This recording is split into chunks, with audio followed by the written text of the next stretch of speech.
Olha, quando a gente pensa em textos antigos sobre divisão de terras, pode parecer um assunto, sei lá, meio distante, né? Mas a verdade é que por trás desses registros se escondem histórias incríveis sobre justiça, liderança e principalmente muita coragem. E é uma dessas histórias que a gente vai mergulhar agora. Para começar, vamos pensar nessa pergunta aqui, que é o coração de tudo. O que acontece quando as regras, a tradição, batem de frente com aquilo que parece ser o certo, o justo? É exatamente essa tensão que a gente vai explorar. Então, para a gente se situar, a história acontece logo depois de grandes batalhas. O líder, Josué, está com aquela tarefa gigantesca de dividir a terra prometida entre as tribos de Israel. E o nosso foco hoje vai ser uma tribo em particular, a de Manassés, que era o filho mais velho de José. E quem era Manassés? Bom, não era uma tribo qualquer, não. Eles tinham uma linhagem forte de guerreiros. O neto dele, Maquir, por exemplo, já era famoso, já tinha conquistado territórios importantíssimos. Ou seja, era uma galera de peso. E é aqui que a coisa começa a ficar interessante. Bem no meio dessa distribuição de terras, surge um impasse. Uma herança inteira está em risco. E tudo por causa de uma lei da época que simplesmente favorecia os herdeiros homens. É nesse momento que a gente conhece as personagens principais dessa primeira parte da história. E elas não são guerreiras, nem príncipes, mas vão mostrar um tipo de força completamente diferente e, olha, radical para a época. Para entender o caso, vamos seguir a linhagem. A conexão delas com a tribo é super legítima. A linha vem direto do patriarca Manassés, passando por Maquir, Gileade, Éfer, até chegar em Zelofiade. O único porém, segundo a lei, é que Zelofiade não teve filhos homens, só filhas. E quem são essas mulheres? São 5 irmãs: Mauala, Noa, Hogla, Milca e Tirza.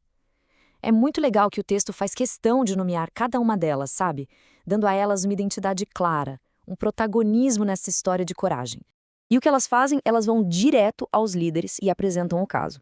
E a argumentação delas é simplesmente brilhante. Elas não chegam dizendo a gente quer, não. Elas dizem o Senhor ordenou.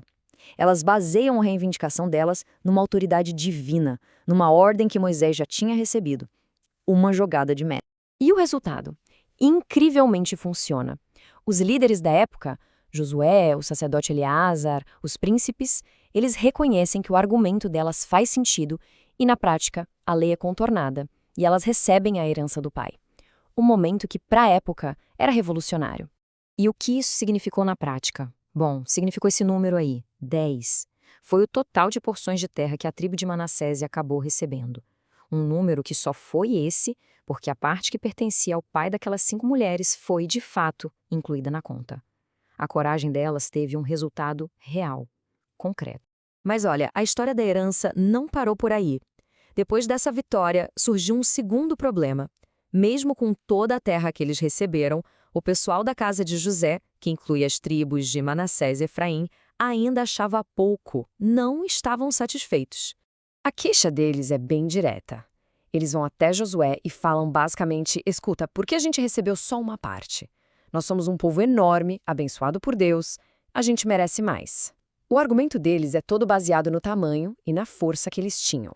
E a primeira resposta do Josué é muito prática, é quase um teste. Ele diz: ah é? Se o povo é tão grande e forte assim, então a solução está na mão de vocês. Subam lá na região de floresta e abram o espaço que precisam. Ele basicamente devolve a responsabilidade para eles. E é aqui que a gente percebe a grande contradição no discurso deles. De um lado, eles batem no peito: somos um povo numeroso.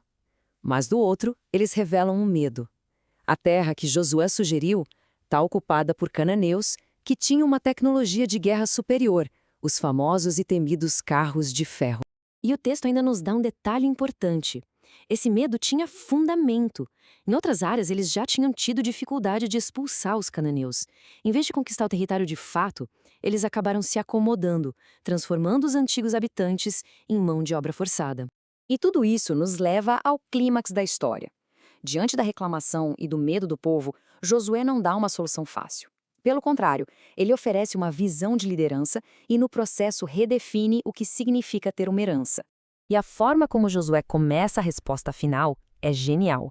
Ele não dá bronca, não. Ele concorda com eles. Ele afirma: sim, é verdade, vocês são um grande povo, têm uma grande força. E é exatamente por isso que vocês não vão ter só uma porção. Ele usa o argumento do próprio povo contra eles de uma forma brilhante. Então a resposta final de Josué não é um pedaço de terra pronto, é uma missão. Ele entrega a eles a região das montanhas, mas com condições bem claras. Eles vão ter que trabalhar para desmatar e vão ter que lutar para possuir essa terra de verdade, expulsando os cananeus. E essa é a frase final, poderosa, de Josué. Ele fala diretamente para o maior medo deles. Ele reconhece a força do inimigo, os carros de ferro, tudo isso, mas ele declara que a força do seu próprio povo tem que ser maior. A herança deles não seria algo entregue de bandeja, teria que ser tomada.